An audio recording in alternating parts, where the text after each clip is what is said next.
Bonjour et bienvenue pour cette analyse au cœur de l'actualité du football sénégalais. La tension monte, c'est clair, à l'approche de la Coupe d'Afrique des Nations 2025 au Maroc. Les titres, forcément, tous les yeux sont braqués sur eux, mais bon, il y a une ombre au tableau, une inquiétude qui grandit. Oui, une inquiétude bien réelle concernant l'état physique de deux jeunes joueurs. Exactement, deux jeunes talents considérés comme essentiels au dispositif. Alors aujourd'hui, on va se pencher très précisément sur ces cas. Lamine Camara, le milieu de l'AS Monaco, et puis Habib Diarra qui joue à Strasbourg. Deux pépites, oui. Voilà. Jeunes, bourrés de talent, ils incarnent un peu l'avenir, la dynamique du milieu sénégalais. Mais le problème, c'est qu'ils sont blessés, tous les deux, là, maintenant. Et l'enjeu, il est énorme. Est-ce qu'ils seront remis à temps pour cette CAN? C'est la question. On va essayer d'analyser ça ensemble, avec les dernières infos qu'on a. C'est ça, décortiquer un peu la situation. Notre objectif, c'est de comprendre en détail la nature de leurs blessures, voir quel impact leur absence pourrait avoir sur le jeu des Lions, sur leurs ambitions aussi, et puis quelles sont les chances de les revoir sur le terrain à temps. C'est une vraie course contre la montre. Une véritable course, oui. Alors, voyons ce que disent les dernières nouvelles et ce que ça implique concrètement pour le Sénégal. Pour commencer, rappelons peut-être juste qui ils sont, ces deux joueurs, et pourquoi il y a tant d'attentes autour d'eux. Lamine Camara à Monaco, Habib Diarra à Strasbourg. Ils sont jeunes, c'est vrai, Très jeune même. mais ils ont déjà montré des choses très, très intéressantes. Ils apportent une énergie folle, de la créativité, peut-être une forme d'insouciance aussi, non, dans cet entrejeu. Oui, et c'est ça qui plaît. On sent que les supporters, ils comptent énormément sur eux pour cette CAN. L'attente est forte, presque fébrile, on pourrait dire. C'est exact. Et ce qui est particulièrement intéressant, c'est vraiment le rapport spécifique. Pourquoi on les juge si importants? C'est pas juste de bons joueurs, quoi. Ils ont des profils assez uniques dans l'effectif actuel. C'est à dire. Lamine Camara, par exemple. C'est cette capacité à multiplier les efforts, ce volume de jeu, box-to-box, comme on dit. Il se projette vite vers l'avant, il casse les lignes. Il a une énergie communicative et une certaine maturité déjà, malgré son âge. Impressionnant à son œil, oui. Et Habib Diarra, lui, c'est peut-être un peu différent, mais tout aussi précieux. Sa percussion, sa capacité à dribbler, à éliminer en un contre un, sa qualité de passe aussi dans les petits espaces. Et puis il bosse à la récupération. Il est très actif au pressing. Donc deux profils complémentaires en quelque sorte. Exactement. Ensemble, ils amènent une force de proposition, une intensité physique qui peut faire la différence dans des matchs serrés. Et on sait qu'en phase finale de CAN, les matchs serrés, C'est la norme. voilà, c'est fréquent. Donc, leur dynamisme, c'est vu comme un complément idéal à d'autres milieux, peut-être plus gestionnaires, plus expérimentés dans l'équipe. Leur intégration réussie ces derniers mois, ça avait vraiment ajouté une corde à l'arc sénégalais. Alors, perdre ces deux options en même temps, potentiellement, ce serait un vrai coup dur, tactiquement parlant. Et pour la profondeur du banc aussi. Bon, alors venons-en au cœur du problème, le point médical. C'est là que ça coince, littéralement. Pour Lamine Camara, les dernières infos confirment qu'il est toujours en train de soigner cette blessure à la cheville. La cheville, toujours délicat chez un footballeur. Oui, on sait comme c'est sollicité et fragile. Les sources parlent d'une indisponibilité d'environ 1 mois et quelques jours.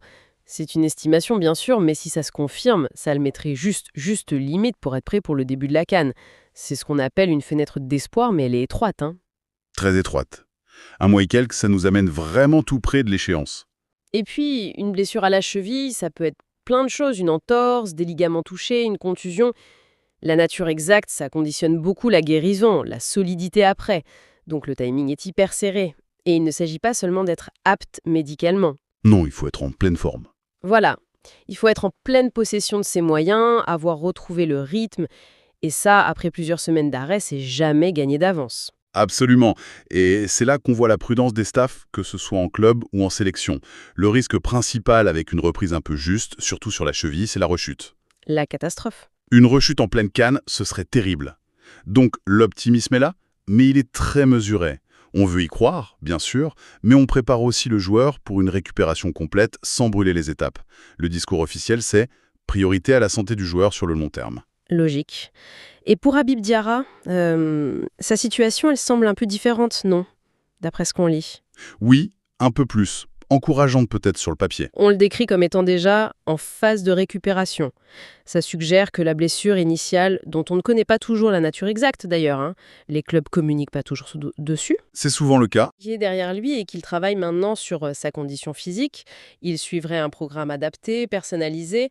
L'objectif annoncé, c'est qu'il soit opérationnel pour le stage de préparation de l'équipe nationale. Oui, la différence est importante. Phase de récupération, ça veut dire travail progressif, renforcement musculaire, réathlétisation, retrouver les sensations, la capacité à enchaîner les efforts. C'est une étape clé où il faut bien gérer la charge pour éviter toute complication, notamment musculaire, ce qui arrive souvent après un arrêt. D'accord. L'objectif du stage de préparation, c'est ambitieux, mais ça montre une évolution positive. Donc un peu plus d'optimisme pour Diarra ? Un peu plus, peut-être, sur les délais. Mais là aussi, attention, prudence. Être prêt pour un stage, ça ne veut pas dire automatiquement être prêt à débuter un match de CAN une semaine ou deux après. Non, bien sûr. Le staff va devoir évaluer sa réactivité, sa capacité à tenir les duels, son endurance spécifique. L'exigence pour la compétition reste la même, il devra être à 100%, pas à 80 ou 90%. Compris. Bon, cette double incertitude, ça a forcément des conséquences sur la préparation de l'équipe, sur la tanière. Comment le sélectionneur, Pape Thiaw et son staff gèrent ça? Ils ne restent pas les bras croisés, j'imagine.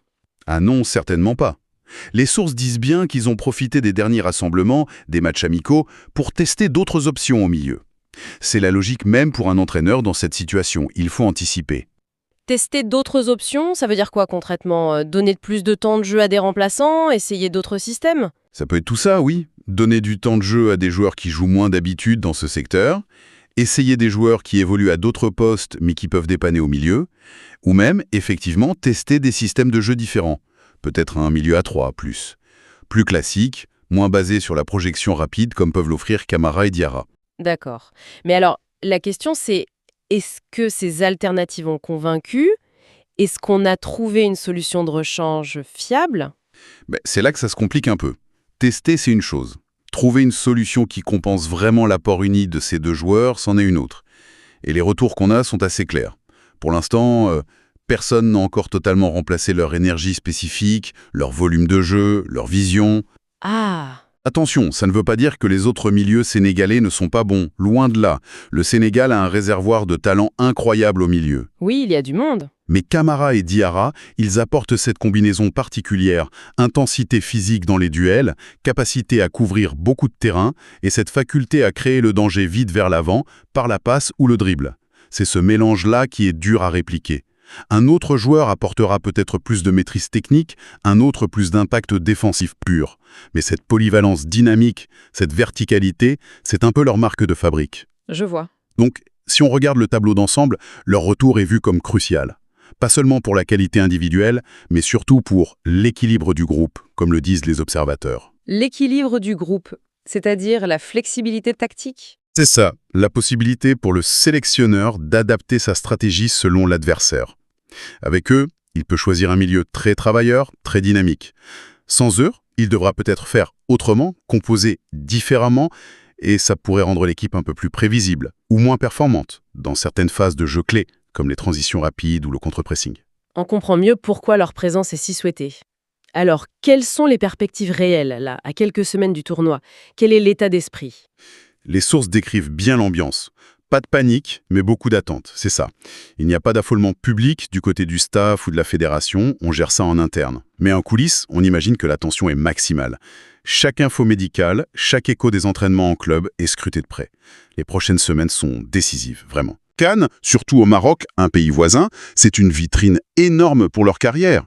Et en même temps, c'est un casse-tête pour le staff technique qui doit bientôt sortir sa liste définitive pour la compétition. Exactement. C'est là toute la difficulté pour Pape Thiaw. Est-ce qu'il prend le risque d'inclure un joueur, voire les deux, sans être sûr à 100% qu'ils seront opérationnels et performants dès le début, au risque de bloquer une place pour un joueur qui, lui, est en pleine forme ?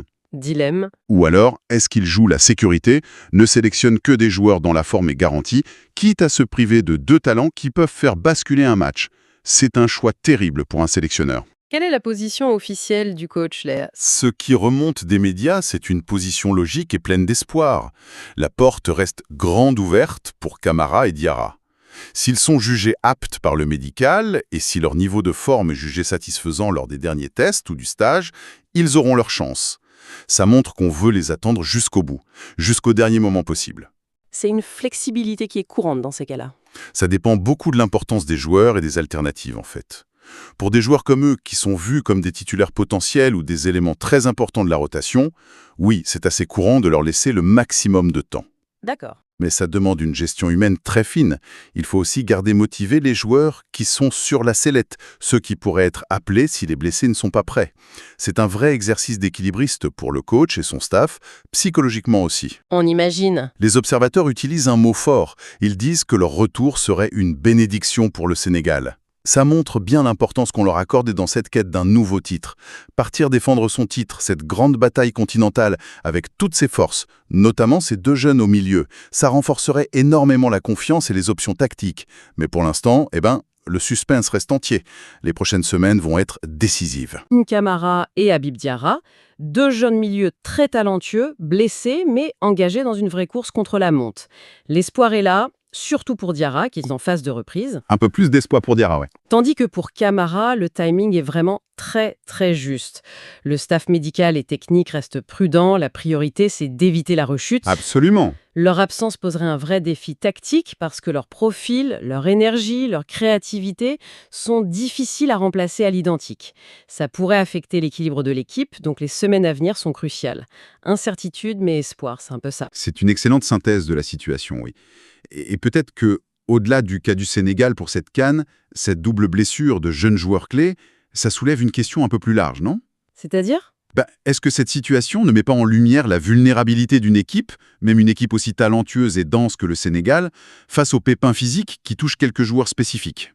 Surtout quand ce sont des jeunes joueurs soumis à des calendriers de plus en plus dingues. C'est vrai que les calendriers sont surchargés. Et plus largement, comment on concilie l'émergence rapide de ces jeunes talents, qui deviennent vite importants, avec le besoin absolu d'avoir une profondeur de banc capable de gérer les coups durs.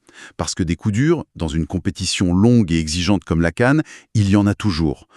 C'est un défi permanent pour les sélectionneurs, pour les directions techniques. Une réflexion, peut-être, pour tous les passionnés qui vont suivre cette compétition de près.